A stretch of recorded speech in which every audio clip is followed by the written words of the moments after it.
Welcome back to my channel where we explore topics on decluttering, minimalism, and overall living an intentional life. Today we're diving into a topic that affects many of us, consumerism. We're going to look at ways in which consumerism can wreak havoc on our finances and lead to clutter in our homes. Let's dive in. Consumerism can commonly be defined as the theory that a progressively greater consumption of goods is economically beneficial, or the attachment to materialistic values and possessions. In summary, consumerism is the desire to acquire more and more material possessions, mostly ingrained in us from society. Advertisements bombard us every day, enticing us to buy the latest gadgets, trendy clothes, and products we may not even need. While indulging in occasional retail therapy isn't inherently bad, excessive consumerism can have some serious consequences. In 2021, global consumer spending reached approximately $44.1 trillion, according to data from the World Bank. This figure highlights the scale of consumption worldwide. Consumer spending in the United States increased to $14,346 billion in the first quarter of 2023. You can see from the chart below, besides the dramatic decrease of spending from the panic from the COVID-19 pandemic, consumer spending has dramatically increased over the last 10 years. So what does consumerism have to do with our overall happiness and well-being? One of the main reasons consumerism is detrimental to our finances is from the illusion of happiness it creates. We are led to believe that buying more will make our lives easier, us happier, and overall our lives better improved. However, that happiness is often short-lived as we constantly find ourselves seeking the next purchase to chase that fleeting feeling. According to a study of over 900,000 citizens in 27 European countries from 1980 to 2011, researchers found an inverse correlation between life satisfaction and annual advertising spending. Holding factors like GDP and unemployment constant, it was found that the higher a country's ad spending was in a year, the less satisfied its citizens were a year or two later. Their conclusion: advertising makes us unhappy. It isn't hard to imagine the effects that advertising has on our well-being. From the creation of unrealistic expectations to constant comparison and social pressure, advertising can make us feel that we need these products in order to fit in and improve our lives. Advertising often promotes material possessions as symbols of status, success, or happiness, making us want to consume more and more. Campaigns to influence our spending are indeed rooted in deep understanding of human psychology and principles of persuasion. Advertisers and marketers employ various techniques to capture our attention, shape our perceptions, and ultimately drive us to make purchasing decisions. By leveraging psychological insights such as cognitive biases, emotional triggers, and social influence, they aim to manipulate our minds in ways that align with their objectives. For example, the scarcity principle capitalizes on our fear of missing out, creating a sense of urgency to buy before the product runs out. The use of social proof taps into our innate desire to conform and be part of a group, convincing us that everyone's doing it and convincing us to follow suit. Additionally, the power of storytelling and emotional appeals can evoke specific emotions that make us more receptive to a particular product or brand. Furthermore, advances in technology and data analytics have allowed marketers to gather detailed information about our preferences, habits, and online behaviors. This enables them to personalize advertisements and target individuals with tailored messages, increasing the chances of influencing our spending decisions. This leads me to my next topic. The financial toll of consumerism is undeniable.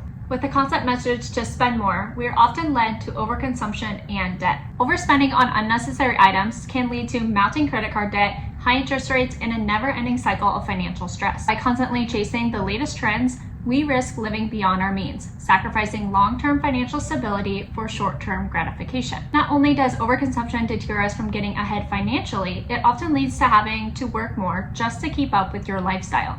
Not to mention the effects this could have on your family dynamic. I don't know about you, but that is not the cycle I want to live in. Now, let's shift our focus into the clutter that consumerism brings into our lives. The more we buy and accumulate, the sooner our homes become filled with items that we don't use or rarely need. Often, we forget about them altogether. This clutter not only has an effect on our physical space, but also takes a toll on our mental well-being. Studies have showed time and time again that a cluttered environment leads to increased stress, decreased productivity, and difficulty focusing. Our homes, meant to be our sanctuary, can quickly become overwhelming and chaotic when clutter takes over.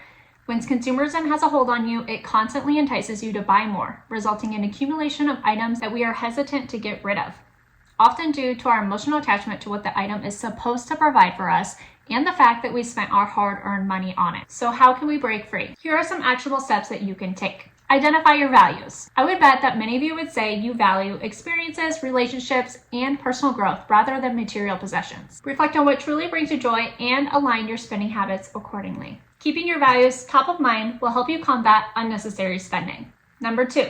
Become aware. Before making a purchase, ask yourself if you genuinely need the item or if it aligns with your values. Practice delayed gratification and give yourself time to consider whether it's a necessary purchase or not. Adopting mindful spending will help you stay on the path you most desire. And of course, one of my favorites, declutter and simplify. This has been a game changer for me. Take the time to declutter your home. Donate or sell items you no longer use or need. By decluttering your home, you will naturally become more aware and awake to your spending habits. I have noticed this significantly in my life. Owning less is great, but there's something that is better: wanting less. Buying that sweatshirt or coffee mug on vacation rarely tugs at me anymore. And when it does, I'm always glad I decided to not buy the object. Decluttering my home has made such a huge impact on my life that I seriously recommend everyone do it. Not only does decluttering reduce spending, but it allows you to create space for what truly matters in your life. Cue the values we talked about earlier. And lastly, practice gratitude. Cultivating gratitude for what you already have can reduce the urge for material possession. In Joshua Becker's book, The More of Less, he shares a story between him and a friend. He describes his friend as more financially successful in every way. More income, more cars, a bigger house, and more toys. His friend states, "I don't know what to do, Joshua. She never seems happy," and then goes on to say, "I don't understand. She has a whole drawer full of video games, a bedroom full of dolls, and a whole entire room in our house dedicated to her toys. But she never seems happy. She constantly tells me she's bored." His friend goes on, "When I was young, my family didn't have anything. We were super poor. I only had 3 toys to play with, and I shared them with my 3 brothers." Joshua responds, "Maybe your daughter is unhappy because she has too many toys." He goes on to say, "Think about it. When his friend was younger, he only had so many toys, and that didn't change, so he was forced to make do and find happiness in them. Now, every time his daughter sees something new, she gets it, allowing her to find happiness in the next toy." Joshua states, "Maybe if she was forced to find happiness in the toys she already has, she might find it. But for now, she is living under the impression that the next toy is going to bring it." Let that sink in. If that isn't a lesson, I don't know what is. Maybe instead of trying to find happiness in the next new thing, we try to find happiness in what we already have. And remember that most happiness does not come from material possessions. As we near the end, I want to reiterate that consumerism may seem appealing on the surface, but it often comes at a great cost. By becoming mindful of our spending habits and avoiding the pitfalls of excessive consumerism, we can reclaim our financial well-being and create spaces that promote peace and tranquility instead. Remember, it's not about the things we own, but the experiences and connections that truly enrich our lives. That's all for today's video. If you like this content, it would mean the world to me if you liked and subscribed for more. Bye, friends!